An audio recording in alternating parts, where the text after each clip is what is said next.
I watched Kasi Lemmons' Talk to Me, which I watched on Amazon. You can rent it. It's $3, and it specifically on the poster says inspired by a true story because it's kind of a biopic of a Washington D.C. radio DJ personality from the 70s and early 80s, Ralph P.D. Green. But the producers have stressed that it was very much inspired by, which is a way of saying like they took some liberties. And you can read on the Wikipedia some of the things that they have in the film that aren't true, that didn't happen, that are, flumudged. And there's kind of a great link on the Wikipedia page to an excerpt from his autobiography where he explains his own origins. So if you want the history of it, read that. That said, this is a very entertaining film. Engaging, engrossing from start to finish, beautifully shot. I think Kasi Lemmons is a great director. I've seen 3 of her 4 films. The first one I saw was a few years ago. I saw Black Nativity in theaters, and I thought it was great. And then I saw Eve's Bayou earlier this year, and I've seen this one, and I need to see, I think it's Caveman's Lullaby or Caveman's Valentine. I need to see that one. And then she needs to make more movies. So this stars... and it was written by Rick Fuma... I always say his name wrong. Rick Famuyiwa, who did several films that I really enjoy, including The Wood and Brown Sugar. And just this year, Dope, which came out, and I can't see because he directed it, so I have to wait till next year. But Brown Sugar is really, really good. Anyways, Don Cheadle plays Petey Green. Chiwetel Ejiofor plays his manager, Dewey Hughes, who is a real person, and you can look him up, and his career is quite interesting as well.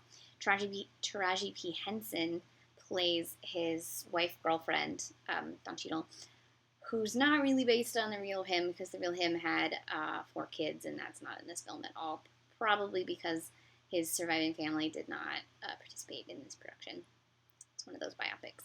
And then it also has supporting performances from Cedric the Entertainer and Mike Epps and Martin Sheen and Vondi Curtis Hall, who is married to Kasi Lemmons. And there's a handful of other real people in the film, including James Brown and Johnny Carson. I'm sorry, my nose really itches. I've been trying to get it to stop itching. I really enjoyed this film a lot. It has an amazing soundtrack. Like, I'm going to read you all the songs in just a second because the soundtrack's really integral. Great performance from Don Cheadle, who's been a favorite of mine since I saw, oh my god, what's that one with Halle Berry and Warren Beatty? Oh god. You know the one I'm talking about. That movie. Don Cheadle's in it. He's amazing. I saw that one in high school. It's this movie that Ghetto Superstar is from. Oh, man. Okay, hold on. I'm going to Google it. Sorry, guys.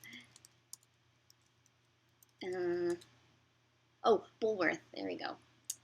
I've been a fan since I saw Bulworth when I was in high school. Don Cheadle is always outstanding. So this was nominated for a couple of Independent Spirit Awards. One for Don Cheadle and one for Chiwetel Ejiofor, and Chiwetel Ejiofor won Best Supporting Male at the Independent Spirit Awards, which is awesome. Essentially, he is a convict who, while in prison, becomes friends with Dewey Hughes' brother, who tells him that he's a great DJ, you should hire him, and then when he gets out, he goes and tries to get a job, and shenanigans happens, and eventually he gets a job, and then he ends up being a very integral community member and personality in Washington, both on the radio and in television, because he's from there, so he's talking from the heart. You know, he's not someone coming from elsewhere trying to reach these people. He is these people. At one point he says, I am the people. It's pretty good. I clicked on the wrong link. I was going to look at the soundtrack. And, so part of it has the sort of the first half was really, really good, and then it sort of loses sight of what it's doing in the latter half, and that's really where they made a lot of things up, which is sort of why I think it failed to be as interesting as the first half. Taraji P. Henson gives an amazing performance. This is coming a year before her Oscar-nominated return in Benjamin Button, and a few years after, or a year after, Hustle and Flow. And she is so good that, you know she's going to win herself an Oscar soon, and an Emmy, and all the awards. So it's a man's world, James Brown, and Looking for Fox, Clarence Carter. Sweet Soul Music by Arthur Conley. Johnny's Theme, that's Johnny Carson. Cool Jerk by the Capitals. I'm Gonna Make You Love Me. The Supremes. The Temptations. Hello Stranger, Barbara Lewis. Time Has Come Today, the Chamber Brothers. Hip Hugger, Booker T and the MGs. Tighten Up, Archie Bell and the Drells. Hold On, I'm Coming, Sam and Dave. Knock on Wood, Eddie Floyd. Tramp, Otis Redding and Carla Thomas. I Can't Turn You Loose, Otis Redding. I'm in Love, Wilson Pickett. Compared to What, Les McCann. I Want to Take You Higher, Sly and the Family Stone. I've Been Loving You Too Long. Don Cheadle sings that. He's drunk. Tainted Love by Gloria Jones. Change Is Gonna Come, Sam Cooke, the greatest song ever. Say It Loud, I'm Black and Proud, James Brown. Time Is Tight, Booker T and the MGs. I'll Take You There, the Staple Sisters.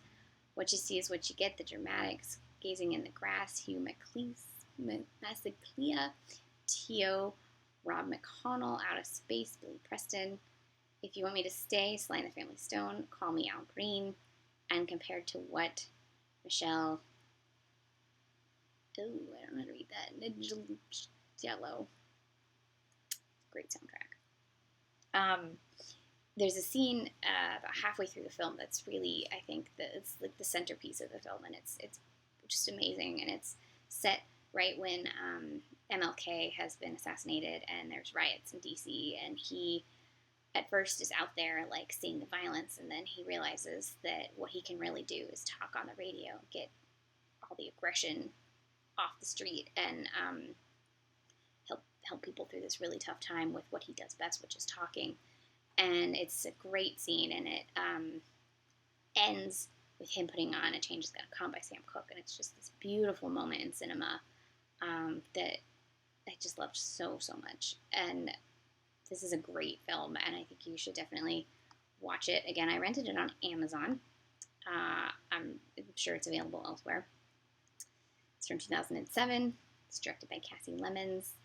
Talk to Me. It's really great, even if it may be slightly historically inaccurate.